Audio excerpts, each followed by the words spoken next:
On the simplest level, what the VCS, the Atari 2600, what that is, it's a combination of plastic and computer chips that enables you to play a video game, an interactive video game on your home television, which is something that never really happened before. If you're making an arcade game, it begins as a hardware project. If you need something more in the hardware, just put it in the hardware and you can use it in your game. The Atari 2600, we didn't have that luxury. The game was already in Grandma's house. It was already hooked up to her TV. And all we could do is make a different cartridge, sell that to the person, he plugs it in. It was the thing that made video games a worldwide phenomenon. And all it is it's a box that enables you to play an interactive game on your TV. But on a cultural level, that's such a huge thing to do, because there were two things that achieved that changed the world, literally changed the world. One is it put computers in homes. At a time where IBM only had about 10,000 PCs sold altogether, Atari had millions of units installed, and every one of those was a computer in the home. The other thing it did was it created an interactive medium with television, which was always a passive medium. Before video games, people were just zombies sitting on the couch watching TV. But video games turned people into zombies jumping up and down on the couch yelling at the TV. And that was a very different experience. And I think that was huge in terms of taking people from a passive state to an active state. And we're still learning the implications of that.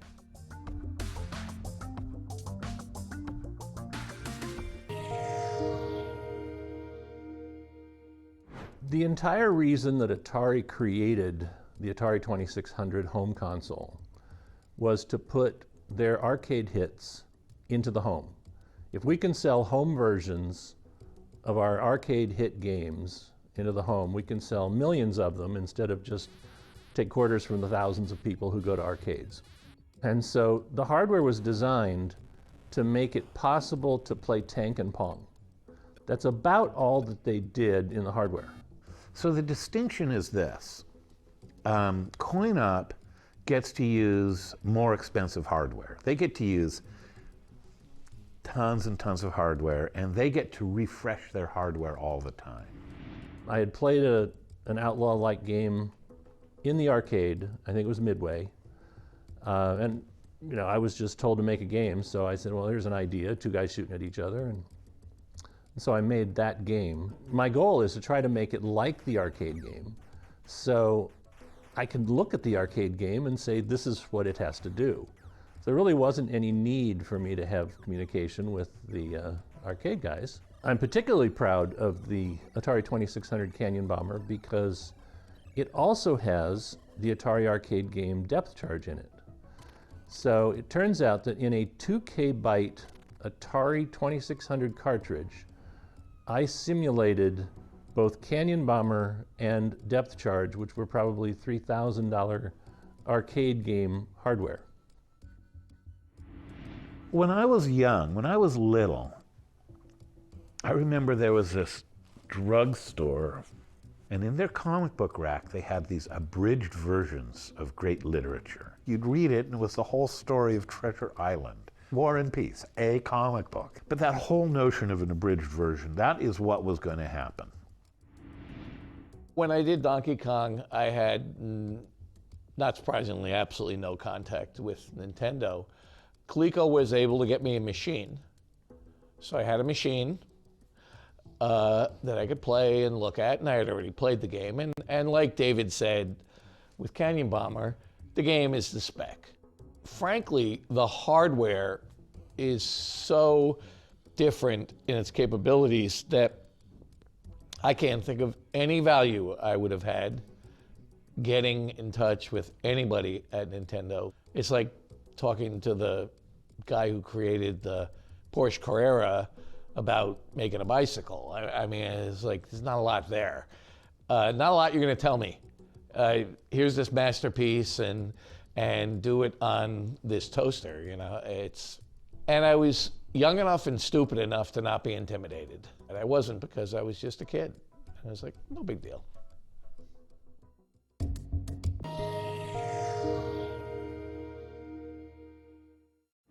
I'd have to say one of the more influential Atari games that hit me hard was Adventure. Adventure had been a very popular game. Adventure is related to really a nerdy game. It's related to like text adventures or to Dungeons and Dragons more than any of the other things, any of the other intellectual property or content on the 2600. So many games were just like kind of shooters and, you know, combat and whatnot, things like that were very simple. But Adventure really broke the mold for what the 2600 was capable of. But one of the most, like, I feel like magical, impactful moments on me with the Atari games is that we got Adventure. And I saw the cover at the drugstore, because that's where we had to buy video games, at the drugstore behind the photo counter. And we got it home. I was so excited to play it. I just didn't read the instructions. I just ripped it out of the box and like played it and started playing it. And I was like, oh, and there's Dot, and there's like, you know, the duck chasing me, and I got an arrow, and I can't figure out what's happening. He ate me. Oh my God. The weird thing about Adventure was the dragons were supposed to be dragons, but they just looked like ducks. I don't know what they were thinking there. The bridge and the bat, and it was so baffling. I really loved that experience of somewhat confused experience, and I feel like that's actually something I love still in games now. When there's that moment of like, what the, where you just get, games can do that. They can just surprise you, and they can make you feel really bewildered. And then as you slowly figure out how they work, that's part of the pleasure of them, I think, is that not knowing what to expect in them. So that moment of being surprised by Adventure has really stuck with me. Another thing I like about Adventure that I try to incorporate is that feeling that the game is really alive. The characters who are in that world live even when you're not looking at them on the screen. Like when the dragon or the bat flies on the screen in Adventure, you feel like it's been on a journey. It's been somewhere. Oh, the bat went over and it stole the shield. It stole the sword, and now it's in the room. Like, you don't feel like it was just spawned in that room. It's been in another room doing bat adventures.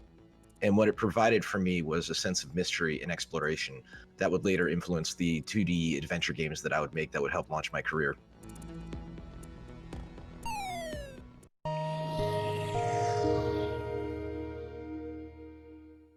So one of the first questions they asked me at Atari was, what do you want to work on? So I just said to him, I said, what's the dirtiest, most basic elemental system that you have? And he goes, oh, well, that's the VCS. And I said, well, that's where I want to start. I mean, the constraints on the programmers were worse than I ever even imagined were possible.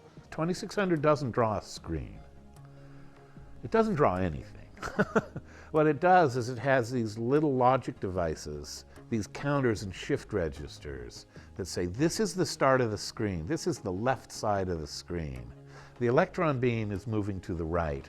I'm going to count. I know how fast the electron beam is moving. I'm going to count until the electron beam is somewhere on the screen, and then I'm going to change the color on the screen for a little itsy bit. There's only one console where you have to think about the electron gun moving across the screen and what machine cycle you're on and when you can show stuff on the screen. And that's such a fun and unique and annoying challenge that it really hooks you. It's the most fun I've ever had making a game. What do you say, Dave? Fun might not be the word. You know, it is the most challenging thing you could do. When we were doing it at Atari and at Activision, there were fewer than 100 people in the world who could do what we were doing. And that in itself was, you know, very positive, very uplifting. But it's really a sense of accomplishment. If you can create something that, you know, 1 million people love on this horribly limited piece of hardware, you've created something. You know, have a sense of accomplishment. And there are very few things more technical challenging than trying to get a game out of the VCS in the first place, because the VCS is a very technically limited machine. It sounds like a fabulous thing, and when it first came out, it was, because people had never seen anything like it. I don't know if other people are as rewarded by it, but you're overcoming tremendous challenges. There's nothing that's easy to do on the 2600. And you're winning, right? I love winning. And the other thing that's fun about playing them still is that they're all 60 frames a second. They have to hit that or the screen won't draw, you know? So they're all even much better than I think consoles that came out a few years afterwards. They all feel really fast when you play them. No Atari game has any sort of lag or anything because they had no option to have lag. It's like when today, in hindsight, people criticize the first screen of Donkey Kong on the 2600. When I finished that screen, I thought it was a miracle. And you get people on Facebook today saying it's the biggest piece of junk I ever saw. And you just have to understand the perspective of where you were at the time. The programmers that worked with that machine were magicians.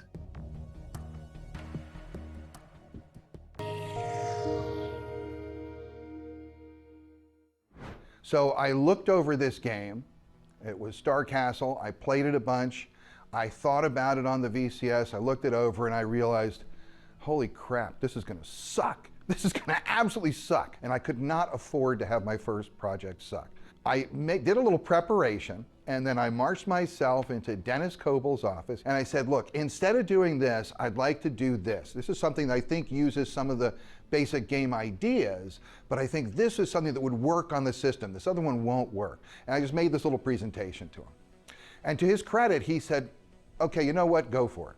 The first thing I put up on the screen was an animated character. Most people use a block because they want to start working out their game mechanics and stuff like that. I put up an animation. That was the first thing I put up on a screen. And people would go by and they go, wow, that looks cool. What does it do? I'd be like, nothing. You know, that's what it does. There it is. I said, I'm still working on it. Don't worry. It's like, and then it got to the point where it was time to actually play it and have some of the stuff. So I had achieved my goal of trying to make something interesting. And it sucked as a game, and I was exactly caught in the place I didn't want to be. So what I did was I started taking feedback, which was extremely painful to hear people telling me how much my game sucked. The only thing that really made it tolerable was that I wasn't so self-deluded at that point that I didn't realize it sucked also. Until I worked out making some of the changes and getting it through, I was in very bad shape. And I was feeling some very negative feedback from some other people. And I was feeling, you know, I'm usually the person who's hardest on myself. And that was a tough time for me. And I had to get through that before I could hear what people were saying and start to work on it. And I had to release myself from, but I have to have this, but I have to have this. You know, as a therapist, I always catch people when they say I have to. I always love, people say, you know, I have to, but I have to do this. And I always stop and I say, look, you don't have to. Obviously you don't have to because you're not doing it, right? You don't have to, but you could, but there's probably a reason you're not. And the reason I'm able to give that lesson to my clients now is because I had to get over that. I had this have to that was making things not work. And until I could let that go, I couldn't make the game succeed. And when I did, it forced me to think in new ways, to think outside the box, and to go come up with some other left field solution. And when I made those changes, then suddenly yours was really good.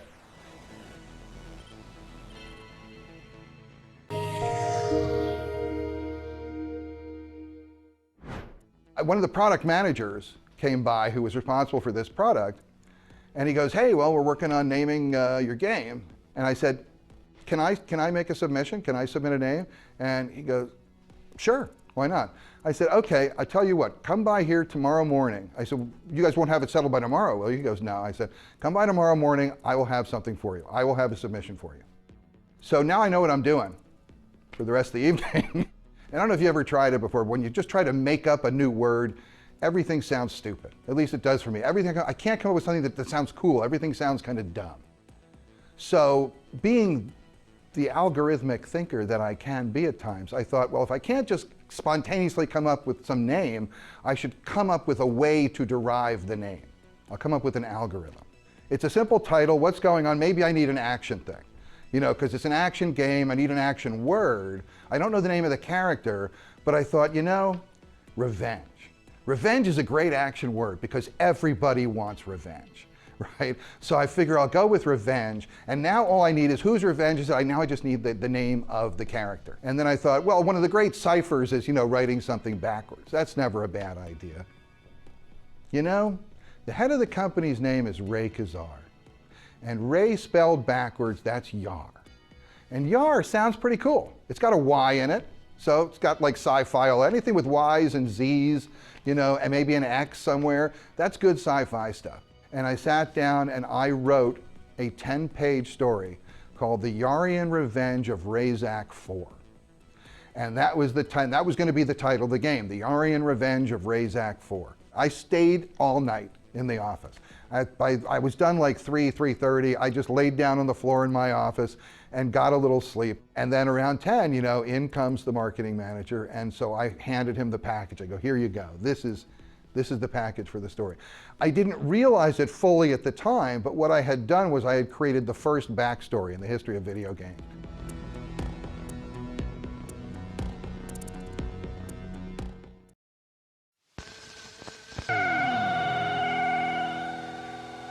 Shift chroma.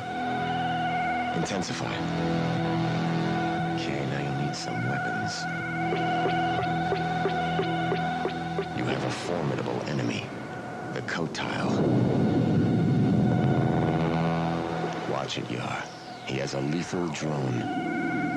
And some other tricks up his sleeve. Spiral. Go. Good move, Yar. Now I have a surprise for you. A Zorlon cannon. Use it, Yar. Fire again. Got him. That's revenge. Yar's Revenge. A video game. Yeah, this can be fun. This can be a lot of fun. Like asteroids. Get him. Do it. Beautiful. Watch it. Disintegrate. Now let's go into deeper space. Galactic map. Sector 11. Hyperspace. Sights in. Cylon warships. Attack. Steady. Stand by. Photons. Star Raiders. That's it. Star Raiders. That'll keep them on their toes. Let's see what we can come up with next. We're ATARI. We have the vision, and we invented the technology to bring the excitement home to you.